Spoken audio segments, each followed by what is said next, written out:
Distinguished participants, ladies and gentlemen, a big pleasure to welcome you to this special session on the macroeconomic modeling and findings of a study done by the African Development Bank.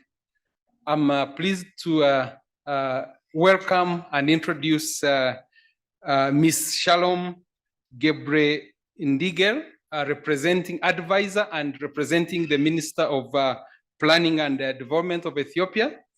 I'm also pleased to already introduce before Professor Kevin Urama, Chief Economist and Vice President of the African Development Bank, who will give a keynote address.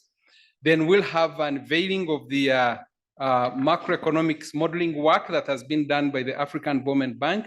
And we'll have a panel of distinguished, eminent persons who will discuss the presentation that will be done by Professor Eric Ogunle.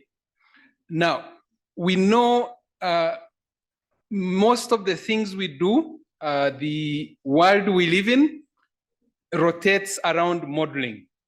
You wake up in the morning, you model your day. You know what you will do, what you will not do. You make that plan, and you bring in all the different ingredients to make your day a successful one. Whether you are a farmer, whether you are a policymaker like the people we have in this room, whether you are a researcher, whether you are a student, you want to model your day for success. Similarly, you want to model your year, you want to model your month for success. And today we want to hear more about macroeconomic modeling in Africa. This is based on a study. It's not anecdotal evidence. It's not hearsay. It's based on findings. And the Institute for the African Development Institute of the African Development Bank has led this study. This study has not been done by any other, but by the African Economic Research Consortium, an agency based in Nairobi that is responsible for research capacity training, training in masters and PhDs in economics. So they are the best to have done this study. The study has very important findings, and we are going to hear from the team that will present and discuss. I will not attempt to discuss those findings now because I'm not that much qualified. My role is going to be a moderator. My name's Paul Mpuga. I'm a Chief Country Economist with the African Development Bank. I'm based here in Addis Ababa, Ethiopia. And it is now my distinguished pleasure to welcome Dr. Kevin Urama to make a keynote address, and then I will ask the advisor to the Minister of Planning. Kevin, the floor is yours.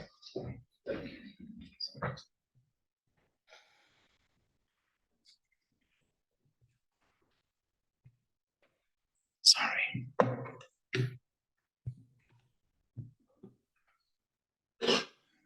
And now technology is misbehaving.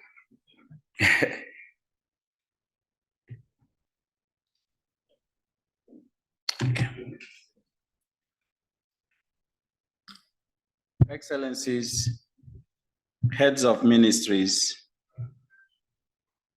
my sister representing the minister, honorable minister here, departments, agencies, representatives of development partners, the executive director of the African Economic Research Consortium, our partner in this study, distinguished ladies and gentlemen.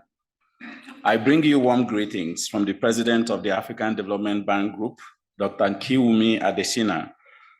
On his behalf, and on behalf of my eminent colleagues in the Economic Governance and Knowledge Management Complex of the African Development Bank Group, it is my great pleasure and privilege to welcome you to this launch of the bank's maiden report on benchmark macroeconomic models for effective policy management in Africa.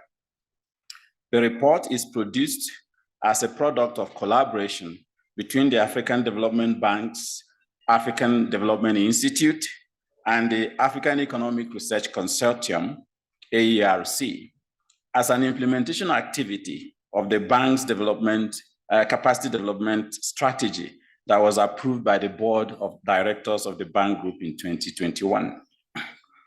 I wish to thank Dr. Akinwumi Adesina, President of the African Development Bank Group, Professor Njuguna Ndungu, Cabinet Secretary of the National Treasury and Economic Planning of the Republic of Kenya, as well as as he was also the former Executive Director of the AERC at the time we conducted this study, for their support in the process of conducting this study.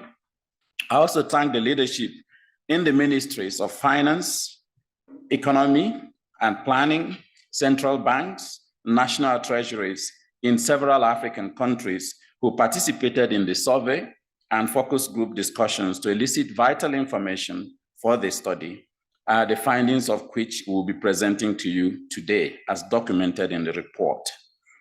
The African Development Bank Group is continuing to be committed to strengthening Africa's capacity for effective macroeconomic governance, policymaking, and implementation.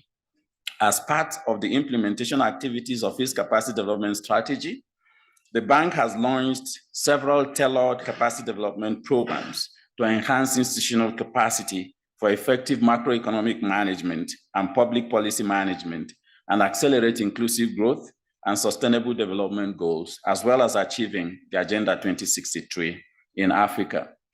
For example, the bank has established the Public Financial Management Academy for Africa, PFMA for short, which is currently providing structured capacity development programs, both training, technical assistance, and policy support services to several African countries, and to its first cohort of trainees comprising over 140 public officials from 45 African countries on all aspects of PFM. We are very grateful to our PFM implementation partners, including experts from the International Monetary Fund, IMF, the World Bank, OECD, and several universities and think tanks in Africa, especially including AERC and also CABRI and ATAF. Together with them, we have been trying to continue to provide that much needed capacity for African countries in public financial management. Thanks to that collective collaborative effort by the PFM partners, we have successfully completed the first 18-month structured training of the first cohort of public officials on this important topic. You are kindly invited to join us to the graduation of the inaugural cohort of the trained PFM experts in Africa, scheduled to take place in Abuja, Nigeria on 14 December 2023. Another key implementation program of our capacity development strategy is the Executive Training Program on Macroeconomic Policy Management in Africa, MEMA in short.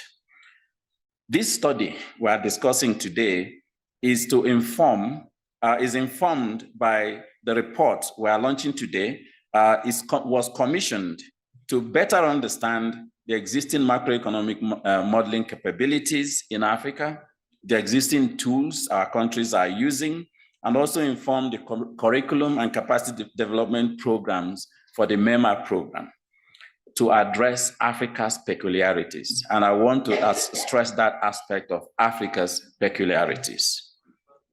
We all know that macroeconomic models provide tools for countries to effectively understand and predict the behavior of their economies, analyze policy options, and evaluate possible outcomes, and guide implementation, monitoring, and evaluation of the actions taken. But models are only attempts to simplify realities in a logical manner, to inform decision-making under specific assumptions, contexts, and realities. Like my brother said, we all do modeling every day. Models are therefore as relevant as the extent to which it approximates the realities of the people and societies or economies they try to model, and the extent to which they can inform appropriate decision-making in specific contexts. This report, therefore, provides an inventory of existing models and modeling capabilities in African countries based on an Africa-wide survey implemented by the Bank Group. It examines the relevance of these models, the relevance of the tools being used, the human capabilities available in different African countries, and their relevance to changing and recurrent dynamic realities and economic challenges that countries face, taking also into account the significant heterogeneity in economic structures across our 54 African countries. Excellencies, ladies and gentlemen, you will agree with me that in the face of increasing global uncertainties, particularly the challenges posed by COVID-19, climate change, geopolitical tensions, and other challenges that keeps occurring by the day in a very dynamic way, it is very important that countries and policymakers do not blind date with development. We need workable models that are simple enough for policymakers to understand and use, that are also very well embedded in the realities of these countries. Although there has been positive strides in macroeconomic management on the continent, thanks to AERC and UNECA and several other agencies that have been building capacity in this area, capacity for modeling in Africa has remained low in several countries. Some countries continue to rely on simple models which do not capture the complex intricacies and realities of the operation of their economies in a globalized world, and also in a rapidly changing world. In fact, one could say that on several critical subjects of economic and public policy, some African countries are blind dating with development, planning without data, planning without models. So if I take my brother's explanation, it's just like waking up in the morning and just wandering about, hoping to get to your destination.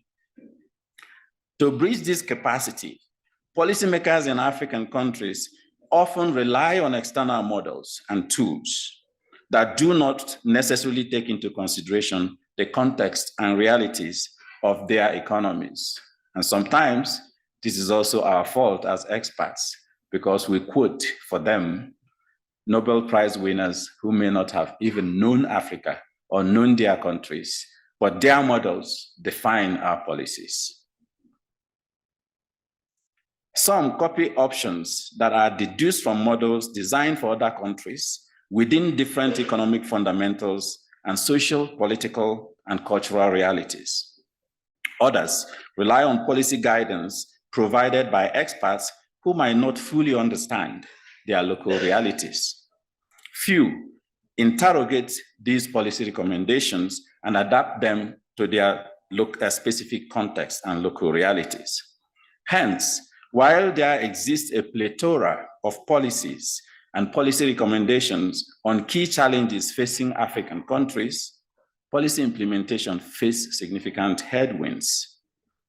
While some might argue that economic development is often a gamble, it has become evident that having sound models that are embedded in national realities improves the probability of winning that gamble. Strengthening capacity in macroeconomic policy modeling is therefore critical to inform better understanding of the dynamics of our economies, formulate good policies and responses, prioritizing those policies, and shaping effective policy implementation, monitoring, and evaluation. This report was designed to elicit better understanding of the situation in Africa, map the macroeconomic policy modeling capabilities on the continent, understand the specific needs of these countries, their specific contexts, and the questions they want to answer, and then develop protocols for cooperation in macroeconomic policy management in Africa. And here I must say, you find some countries where there's deep-seated, good technical capacities and tools for policy management, but they use it alone. They could also help their neighbors. Excellencies, ladies and gentlemen, this approach of designing our programs for the MEMA, the Macroeconomic Policy Management Program for Africa, is founded on the growing consensus in capacity development literature that supply-driven interventions lead to unsustainable impacts and outcomes. I often call this building ponds of success without rivers of sustainability. The report will provide better understanding of capacity gaps in countries to inform interventions on how to address them sustainably.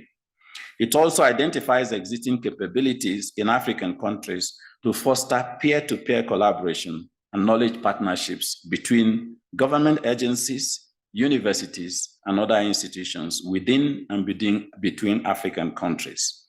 Often we find that our countries go for external consultancies and pay hundreds of thousands or millions of dollars for things that professors and young researchers in their own universities could address. Why? They don't know those capacities exist. So we need an inventory that at least we can provide to our member states to encourage them to use cheaply, more relevant, and perhaps more virulent than others. Before I conclude, please allow me to express my deep gratitude to my wonderful colleagues in the African Development Bank Group, especially to my dear friends in the Economic Governance and Economic Management and the Knowledge Management Complex, ECVP, and more specifically to the African Development Institute colleagues for their indefatigable commitment, hard work, and teamwork in completing this study. I thank you especially, my dear brothers, Dr. Eric Ogunleye, could you please stand? The OIC Director of the African Development Institute and Manager of the Policy Management Division. Dr. Sidwell Hoover. Sidwell, could you please stand if you're here?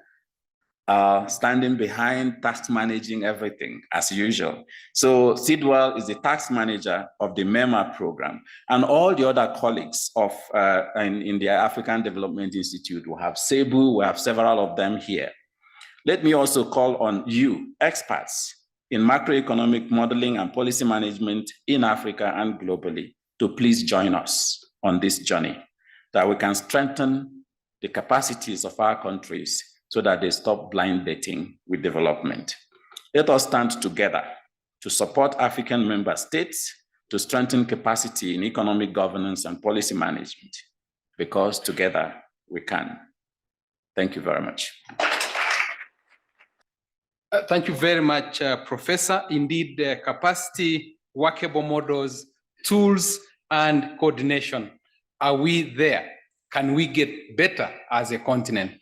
I will not spend any more time. I have the pleasure and distinguished honor to invite Ms. Shalom Gebredingel, advisor to the Minister of Planning and Development of the Federal Republic of Ethiopia.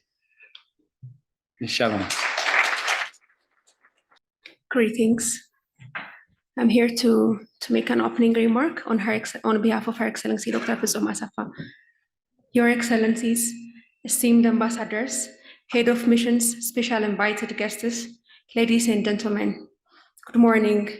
I'm delighted to extend a warm welcome to each distinguished individual gathered here in Addis Ababa, Ethiopia, for the esteemed 2023 African Economic Conference. Today's gathering is of particular significance as the Economic Commission for Africa and the African Development Bank unveils insights from the benchmark macroeconomic model for effective policy management in Africa report.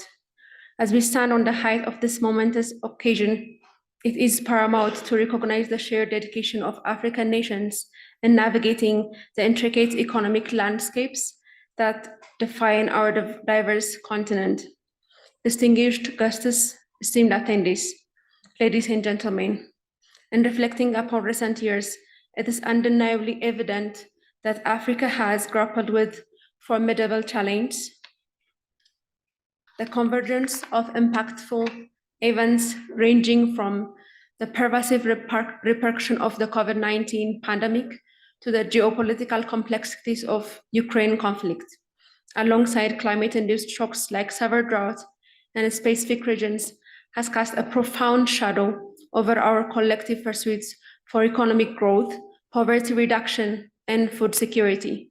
This transformative challenge underscores the crucial imperative for policymakers to not merely comprehend, but also skillfully navigate the intricate interplay of global, regional, and local dynamics on our economies. Decisions informed by this holistic understanding carry the weight of foresight, ensuring the trajectory toward sustainable and inclusive growth. The report we're about to explore stands as a testament to the collaborative endeavors of experts, policymakers, researchers dedicated to illuminating the path forward. Africa, with its rich tapestry of cultures, economies, and aspirations, demands nuanced and strategic approach to economic policy. The benchmark macroeconomic models for effective policy management and Africa reports documents the existing macroeconomic models in use by the government and institutions, illuminating best practices and frameworks that can guide our nations toward effective policy management. In addressing the economic challenge facing Africa, it's imperative to acknowledge a critical gap significantly hampering our country's ability to navigate and proactively respond to this challenge: the persistent limitations in our capacity for macroeconomic modeling and forecasting. However, this limitation underscores the indispensable nature of this capacity for gaining a profound understanding of economic dynamics and for effectively planning the implementing policies. Effective macroeconomic models serve as powerful tools, providing a structured framework and comprehend intricate economic dynamics, simulate potential policy impacts, and facilitated informed decision-making. Furthermore, the urgency for enhanced modeling capabilities in Africa is underscored by the multifaceted role these models play in addressing resource allocation, risk management, long-term planning, international collaboration, and fostering investor confidence. Bridging this gap is not merely a necessity, it is a strategic imperative for our continent's sustainable development. As Africa positions itself for growth and resilience in an increasingly interconnected global economy, bolstering macroeconomic modeling capabilities becomes a cornerstone for shaping a prosperous and resilient future. Distinguished guests, ladies and gentlemen, the report being unveiled today is not merely a collection of data and analysis. It represents a shared commitment to transformative change. It's a call to action, urging us to rethink our approach, question assumptions, and embrace innovation in our policy endeavors. The lessons embedded in this report are intended to catalyze a ripple effect, influencing not only the corridors of power, but also reaching the lives of everyday Africans. The report also provides recommendations to improve capacity on macroeconomic model development, adoption, and use in African countries. As we embark on the discussions today, I encourage each of you to engage deeply with the findings, share your perspectives, and contribute to the collective intelligence that defines African Economic Conference. The challenges we face are formidable, but so too are the opportunities. Through informed policy management, we can harness the vast potential of our economies and pave the way for sustainable development. In concluding my opening remarks, I want to extend my sincere gratitude to all those who have played a pivotal role in shaping this report. Your unwavering dedication and expertise have been the driving forces behind the profound insights we're about to unveil. May our discussions be robust, our collaboration fruitful, and our commitment resolute as we collectively strive towards a more prosperous and equitable Africa, the Africa we want. Thank you, and I wish each of you a highly productive and enlightening sessions. Thank you. I think that round of applause was weak, so it is for me. Can we give her a befitting round of applause? Thank you very much, Ms. Shalom. Indeed, modeling the known becomes fairly easy because you know, this season it will rain, or this season it will be dry. So you can model, you can do your farming and plowing in accordance to the season. But when the seasons change, when emerging issues arise, the desert locust infestation or the COVID, the models can be thrown into disarray. Thank you very much, Ms. Shalom, for bringing the emerging issues into our capacities for modeling. How robust are our models on the continent? This is a big question that we'll be addressing by the panel. At this juncture, ladies and gentlemen, allow me to invite the presenter, Mr. Eric Ogunle, Director OIC for African Development Institute and Manager Policy Management Division of the African Development Bank. In the meantime, and to save time, I would also like to invite the panelists so that we are all on the same side and we roll together. I'll invite Ambassador Alan Nyamitwe, Special Advisor to the African Capacity Building Foundation, ACBF. I'll invite Professor Dominic Njinkuyu, Interim Executive Director, African Economic Research Consortium. I'll invite Dr. Anthony Simpasa, Manager Macroeconomic Policy Debt Sustainability and Forecasting Division, African Development Bank. And I'll also invite online Ms. Dr. Abebe Shimeles, Senior Economic Advisor to the UN Economic Commission for Africa. Ladies and gentlemen, acknowledge the panel, acknowledge the presenter. Eric, you have 7 minutes.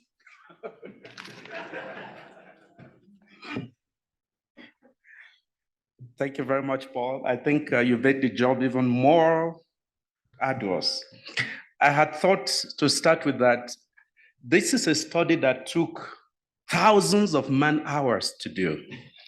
So presenting it in 10 minutes would have been challenging, but now it's reduced to 7 minutes. But I'll do the best I can. So in case I'm not able to say everything, just this slide tells you what I plan to say. So if you just glance through, you see these are the things I want to say, and it's time that's not making it possible for me to do so. Now, in terms of background,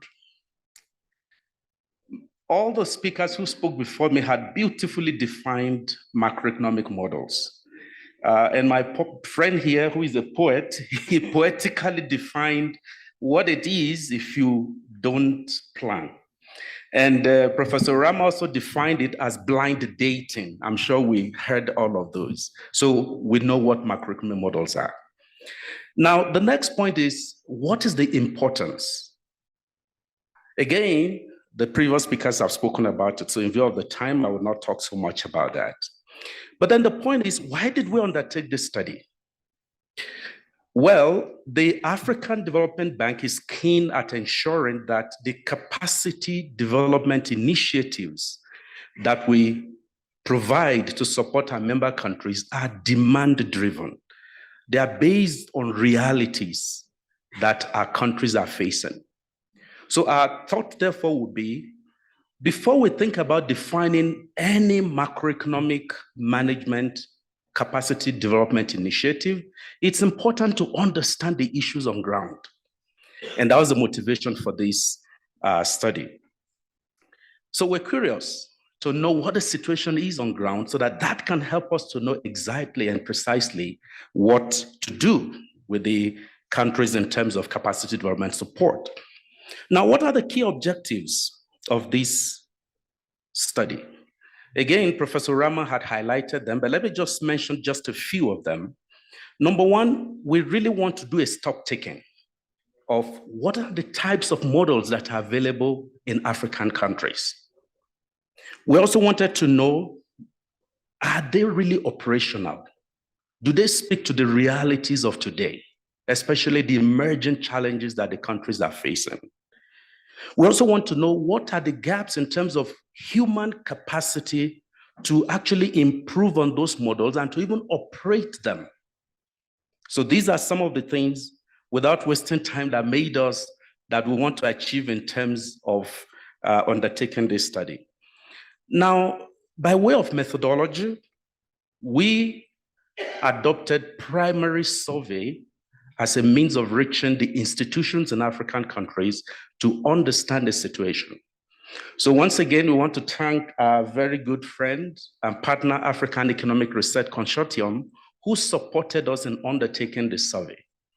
So the survey was actually administered on all the 54 African countries. And there are questionnaires that classify the specific issues we want to understand based on the objectives that I had mentioned earlier. So what then were the key questions we're interested in? Number one is, do countries or institutions, central banks, and Ministry of Planning and Finance, do they have macroeconomic models at all that guide their policy making? The second is, if they do, what are the types of models that they have? Now, if they do have, and we know the types, do they speak to the realities of the day, emerging challenges that are highlighted by Ms. Shalom? COVID-19, Russia and Ukraine, some other challenges that we're facing. Do they talk to them? Are they able to incorporate them in their macroeconomic modeling and decision making? We also needed to know what types of capacities do we have in operating these models. And some of the units, like the central banks, the Ministry of Finance, do they even have a planning or a macroeconomic model unit in their institution that can assist them to make this happen? And ultimately, like I said at the beginning, we wanted to know the type of capacity building initiatives that we could initiate to help to support the needs in the countries. So once again, ARC did an excellent job in implementing the survey. So what did we find? First of all, before we go to the finding, what was the response like? Well, we had about 57% response rate from the countries. Only 31 countries responded. We were a bit disappointed, but we hope it can be better. And like Prof has already guided us, we hope to go and do a second. This is a maiden edition. We'll go further to go to those other countries to see to what extent we can cover the entire African countries, because the focus is the entire continent and not just a few of them. Now, you see here the breakdown on institutional level from ministries of finance, only 41%, and then the central bank will have 59% of them who responded to the survey. Now, this is a country classification. So let me go straight to the findings because I'm told I have only 4 minutes left. Now, the first question to remember is, do these countries even have a model? This institution. So the finding is that most actually, of the institutions, the central banks, ministries of finance and planning, they do have macroeconomic model or framework that they're using for policy making. And that's very comforting. At least we have a base on which we can build. Now, there are 3 of the institutions that do not have any form of model or framework. And that helps us to see that there is room here for a lot of capacity development in these countries and for these institutions. Now, in terms of what macroeconomic models are in use in these countries, what we noticed, especially when we break it down between central banks and the ministries, is that the quarterly projection models are the dominant one at the central bank. We also have the forecasting and policy analysis systems that are dominant in the central bank. On the other hand, for the ministries, we have the comprehensive macroeconomic framework, we have macroeconomic models, we have financial programming, as well as CG models that are very common in those institutions. Now, who develops these models? Are they locally developed or are they foreign developed?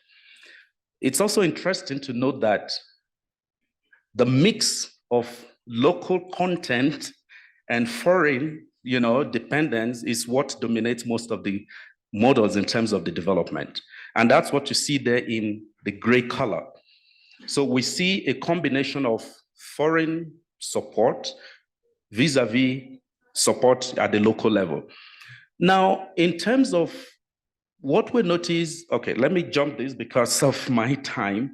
So the next question is, who maintains these macroeconomic models? Again, we see a lot of capacity locally on maintaining and managing and operationalizing these models. Again, you will notice that for some of the models that are very complex, they tend to be more foreign, the countries tend to be more foreign dependent. But for some other models like econometric models, CG models, there's sufficient capacity for them to be developed, operationalized, and also maintained within the continent. Now, to what extent are these models flexible to accommodate some of the emerging challenges that the continent is facing? It's also interesting to see that majority of them are flexible. You notice here, 64%. Again, that is very comforting to show that we also have a good base from which we can further ensure these models are flexible. Now, on usage of softwares, when we differentiate between the central banks and the ministries, we tend to see here that the software that are used to operationalize most of the models that the countries have, the central bank seems to have more capacity than the ministries. And we'll see the reason why as we proceed in this presentation. Now, in terms of the performance of the existing macroeconomic policies or models and the framework we have, it's also interesting to see the classification of those that are good performers, those that are good in forecasting, some are good in analysis, some are good in terms of other disaggregation. So what that means, therefore, is that you cannot really say that it is one or the other. Sometimes it makes a lot of sense to have a combination of models that can help you to address specific challenges that you are facing. Now, in terms of dynamics of the capacity, again, I said earlier that we'll come to see why central banks seems to be dominant in terms of ability to have softwares and use them to operate most of their models. You notice here that a great number of the units, central banks, they have for sure, almost all of them, they have quite a number of units where they have macroeconomic, and they have professionals, PhD holders who are sitting there to operate them. Again, as we know, central banks' salaries are better than the ministries, so it's not impossible, therefore, that they attract more human capital, at the central bank than the other one. Okay, I'm told to summarize. In terms of the challenges that we face, these are the challenges. Shortage of skilled personnel comes on top. Then the fact that there's so much reliance on external partners to develop, maintain, and operate these models. Now, like I said earlier, the objective of this is to be able to understand the capacity needs in the countries. So in the report, we classify the capacity challenges we noticed or we find into 6 big buckets, and that is what you have here.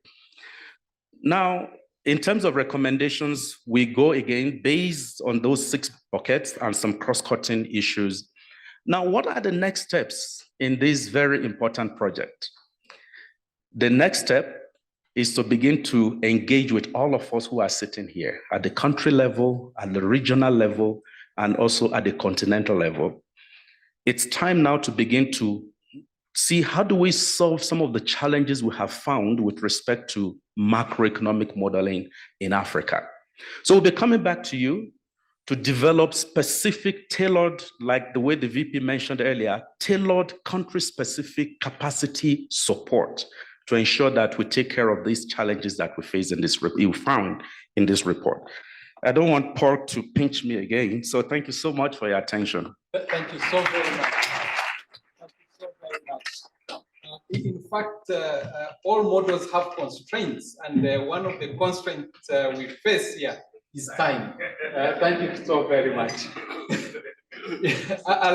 Allow me now to include our panelists who have diligently prepared for this session. And I'll start with the ARC. I think no better place to start. They did it. Professor Dominic, what factors lead to success?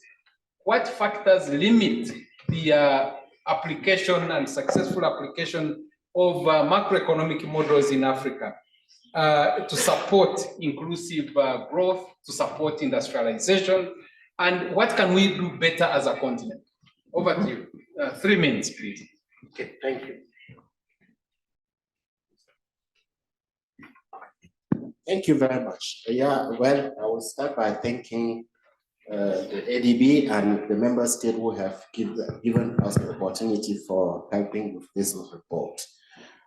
To respond to your question, basically, I think one thing we need to also take into account is that we had, if we take that 31 countries responded, we do have 23 who did not respond. The assumption could be that the 31 to the 23 that did not respond don't have the model. So we should start by saying, why don't we have the model? And then, is the model fit for purpose? We are saying that 36% are flexible. In fact, we may need to see what that flexibility means. Okay, so basically, I think what would lead to success is to basically address the reason why we don't have model, or we don't have the model that is fit for purpose. It's important then that the report has identified capacity. So it's definitely, it's a capacity to do the model, but it also the capacity to use the model. So I think going forward, we need to invest in developing the capacity to do the model, but also the capacity to use. Because what we are saying now is that in the macroeconomic units, starting with the central bank, we have capacity. In the Ministry of Finance, we have capacity. But in the rest of the Ministry of Finance, what capacity do we have? In the rest of government, what capacity do we have such that when the model is available, we can effectively use it? Because it should not be a black box only for the macroeconomic modeler in the modeling unit of the central bank. So we need to make sure then that we build the capacity for doing the model, but also the capacity for being able to understand the model and use the model. Because the non-modeler in the government should be able to know when to ask for the model, what to ask the model to do such that we are ready to respond to the needs of the country when it occurs. We also need, I think it's important that we also focus on the huge macroeconomic model, but to address most of the policy issues, the macroeconomic model should be just one of the package of instruments that we need to have to comprehensively look at issues, especially that if we are taking into account that there are countries where we don't really have that sufficient capacity to even use the external model, then it means then that we also need to make sure that the package has the less sophisticated model that will enable us to respond to the problems that we will have in the countries. And I think, yeah, let me just in 30 seconds say that if I take it from AEC, it's also basically that what we are also saying here is that these are the models generated by the governments. That means sometimes they would not want to think out of the box to simulate issues that the government might not be interested in. That's why the AEC network and other independent African researchers should be supported and should invest in terms of being ready to provide alternative to model or to come to help the governments that don't have the capacity to make sure then that the government, the country at any time has adequate modeling capacity. But I would really want to insist here that the capacity to understand and utilize the model, even if we don't build it, is essential. because at the end of the day, we want a citizen-owned and Africa that we want should be for everybody. So everybody should be able to understand the model and know when and where to go and ask for help to respond to the development challenge. Thank you so very much, Professor. Talking about capacity and the need for coordination, there are several players in the field of modeling, and this is something you highlight. Thank you very much. Let me hand it on now to Ambassador Nyamitwe from ACBF. With the different players in the field of modeling, what is it that we can do on the continent? Oh, apologies, apologies. What is it that we can do on the continent to strengthen coordination so that models can play the purpose they are meant to do? 3 minutes, please.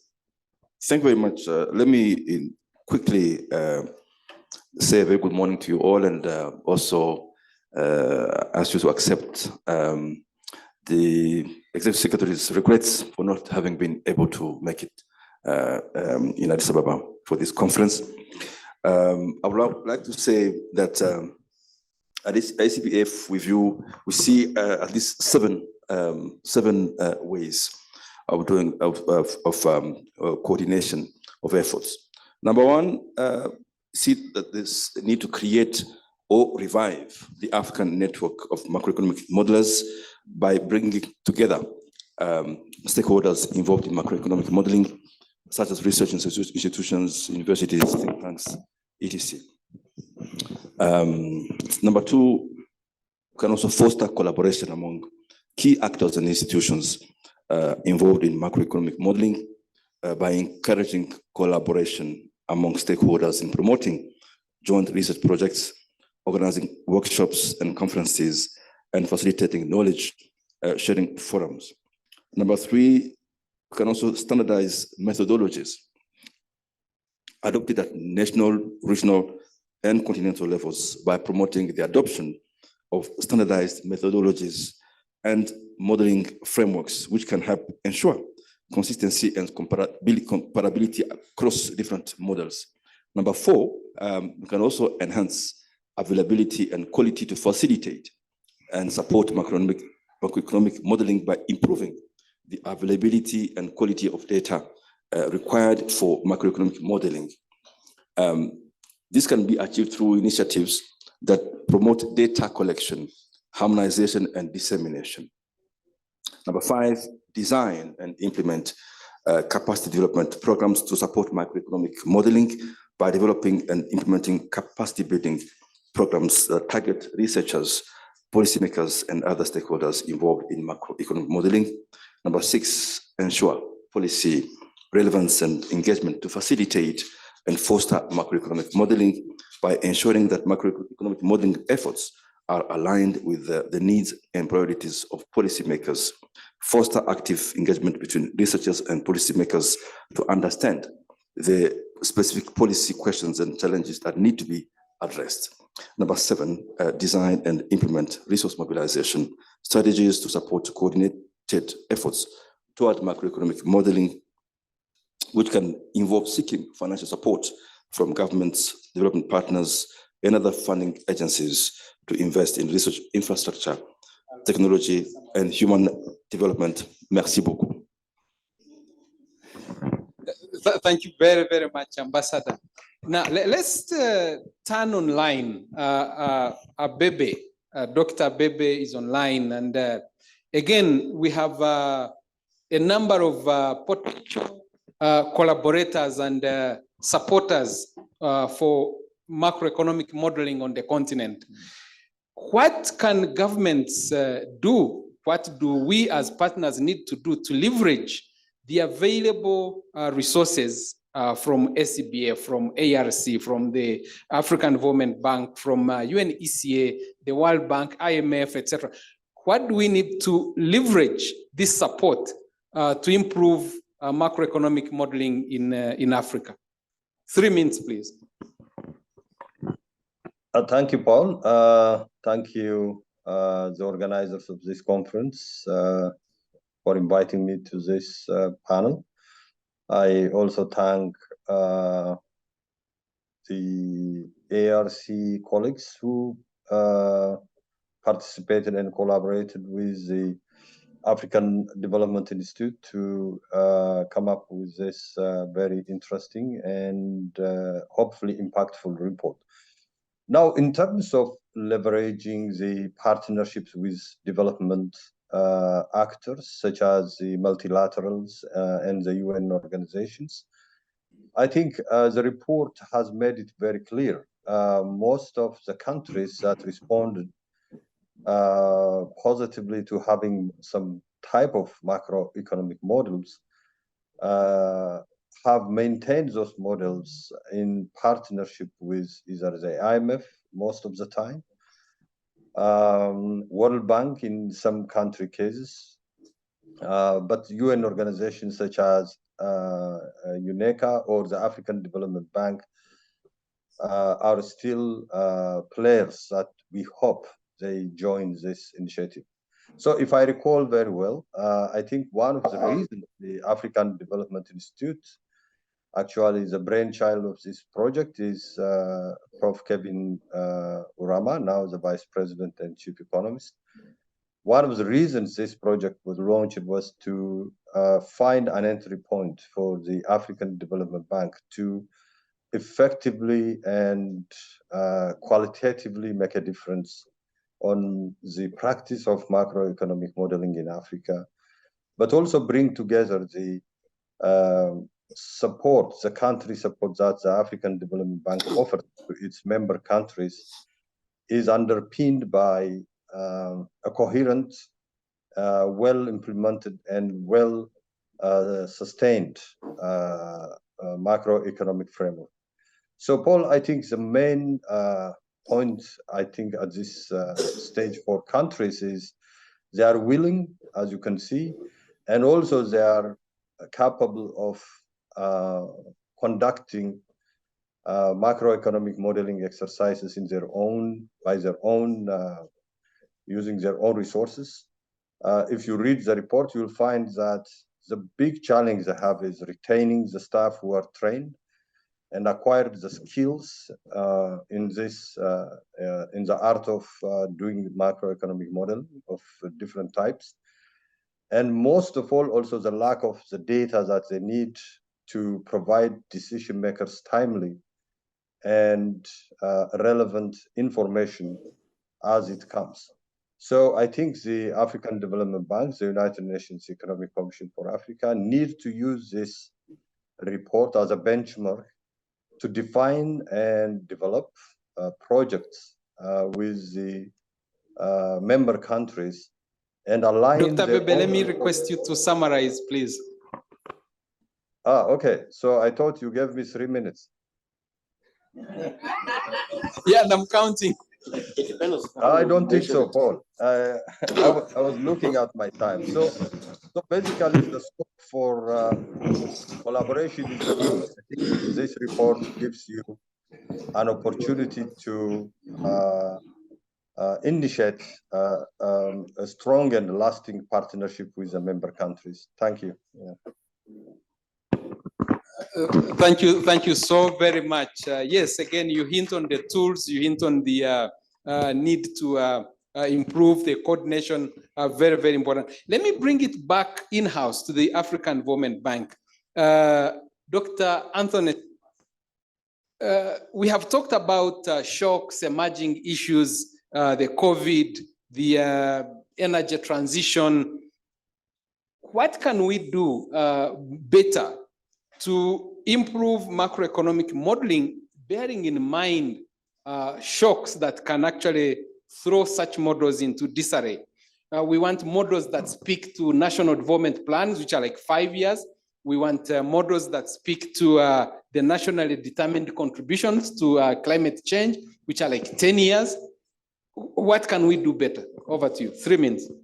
Thank you, Paul, and good morning, everyone. I'll start by acknowledging the importance of these models, but also highlight the deficiencies that we have all talked about, including the inability of these models to factor in elements of climate change and we have seen some of these shortcomings in terms of incorporating aspects of the COVID shocks, as we saw, and also taking into account elements of the Russia's invasion on Ukraine and so on. All these deficiencies are highlighted in the existing suite of models. So what can we do that will allow us to be able to capture these shocks? I think the experience we have at the bank now, based on the framework that we have been building over the past 3, 4, 5 years, is trying to address some of these specific deficiencies that we've talked about. We recognize, for instance, that some of the models, including the debt sustainability framework promoted by the World Bank and IMF, has not been able to incorporate, for instance, the public investment elements, the growth elements, and so on.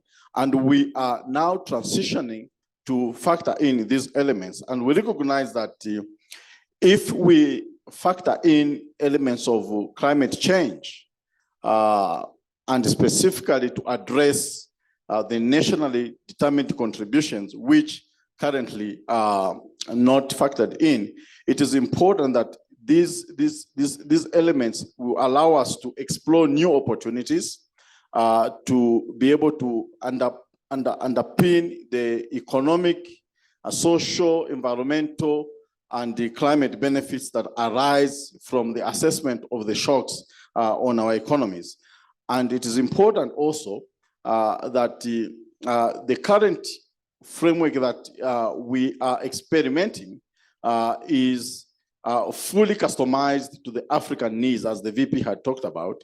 And this is the experiment that we've been using in consultation with some of the country offices where we're experimenting our framework. And we have realized that the ownership of these models is very, very important, because the capacity building that we've been talking about, without creating that ownership, the sustainability of the use of these models, including the capacity to be able to understand the importance of the shocks on these models, will be very, very limited, to the extent that because of the attrition that we have observed over time and highlighted in the survey, it is very, very difficult to continue to use these models. So let me just highlight one important aspect that we believe is key to sustaining the use of these models, including in the incorporation of these shocks.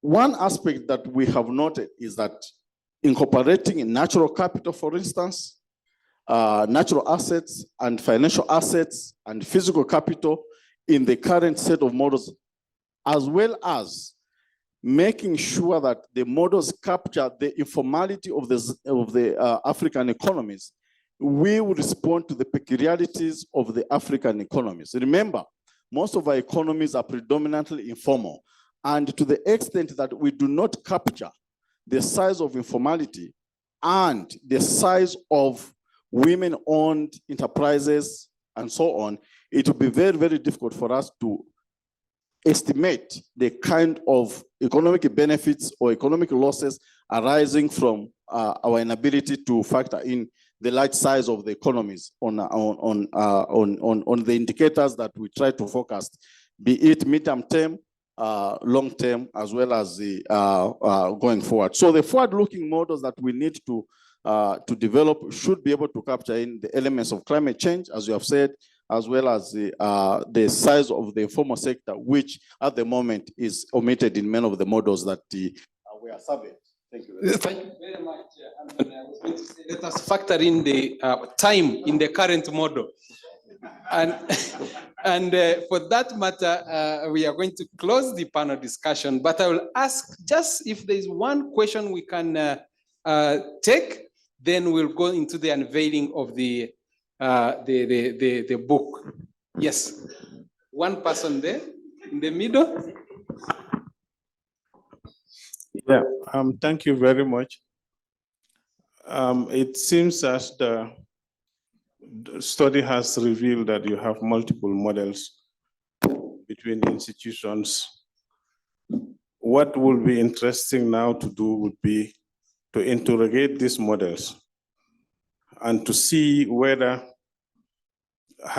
if you are looking at, for instance, a forecasting model, how accurate are they? And I think there is need for consensus on the use of the model, because if you don't do that, when you are comparing institutional data across countries, it will be problematic. The other aspect would be, what will be the basis of capacity building? Because you need consensus model to use to train people. So what is the best model that you can popularize across countries for institutions, if it is central bank, Ministry of Finance, or Ministries of Planning? I think these are very critical going forward. Thank you. Thank you so very much. Very well noted. I will not provide space for answer because I'm told the model is critically out of balance because of time. So now let me invite our chief guest, Ms. Shalom and Professor Kevin, to unveil the study. Please, the people who are supporting the unveiling. And what do we do? Yeah. Oh, yeah. Okay. Yeah.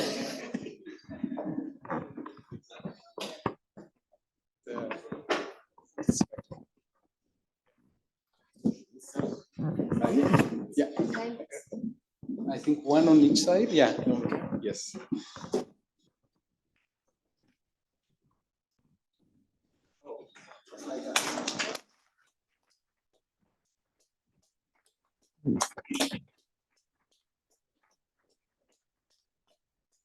Yeah, we'll have a group photo, please.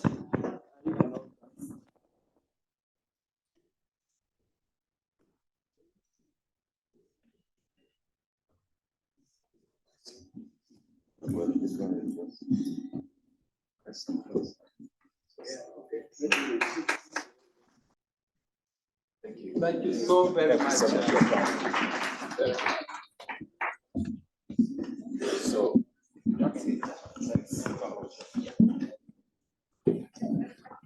thank you.